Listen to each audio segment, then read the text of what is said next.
সৃষ্টির আদি লগ্নে যখন যোগনিদ্রায় মগ্ন ভগবান বিষ্ণুর নাভিপদ্ম থেকে উদ্ভূত ব্রহ্মা অসুরদের ভয়ে ভীত হয়েছিলেন, তখন তিনি রক্ষা পেতে আহ্বান করেছিলেন সেই পরমেশ্বরীকে। ব্রহ্মার সেই অমোঘ মন্ত্র ছিল, তং সাহা তং সধা তং হি বর্ষৎকার স্বরাত্মিকা। হে দেবী, তুমিই সাহা, তুমিই সধা, তুমিই সমস্ত যজ্ঞের আহুতি এবং তুমিই অমৃত। আজ আমরা আলোচনা করব ব্রহ্মার করা সেই শক্তিশালী দেবী স্তুতি নিয়ে, যেখানে নিহিত আছে বিশ্ব সৃষ্টির গূঢ় রহস্য। আসুন এবার আমরা সৃষ্টিকর্তা ব্রহ্মার দেবীকে জাগরিত করার স্তুতিটি একাগ্রচিত্তে শ্রবণ করি।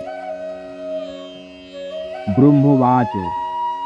ব্রহ্মা বললেন, আদ্যাশক্তি মহামায়া দেবীর কাছে স্তুতি করতে লাগলেন।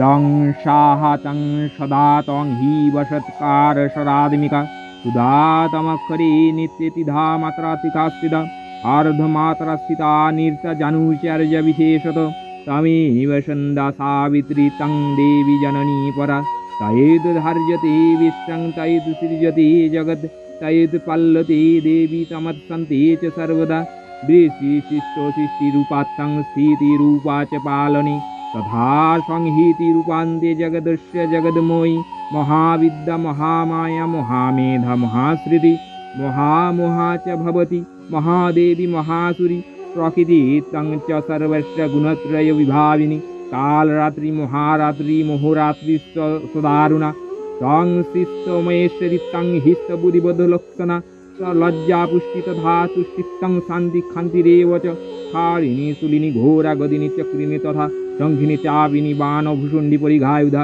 सौमा सौमातरा शेष सौमेभस्तुति सुन्दरी परा परनंग परमा तमेव परमेश्वरी। ओं नमो आद्याशक्ति महामाया श्री दुर्गाय नमः। ओं नमो आद्याशक्ति महामाया श्री दुर्गाय नमः। ओं नमो आद्याशक्ति महामाया श्री दुर्गाय नमः। ব্রহ্মার এই স্তব প্রমাণ করে যে সৃষ্টির সৃজন হোক বা বিনাশ, প্রতিটি পদক্ষেপে আদ্যাশক্তি মহামায়াই মূল চালিকা শক্তি। তং সাহা তং সধা এই চরণের মধ্য দিয়ে ব্রহ্মা আমাদের শেখালেন যে আমাদের ধর্মীয় আচার থেকে শুরু করে জীবনের প্রতিটি কর্মে মাই বিরাজমান। মহামায়ার এই দিব্যস্তুতি আপনার মনে প্রশান্তি আনুক। আজকের এই উপস্থাপনাটি ভালো লাগলে আমাদের সাথে যুক্ত থাকুন। মা দুর্গার কৃপা আপনাদের সকলের ওপর বজায় থাকুক।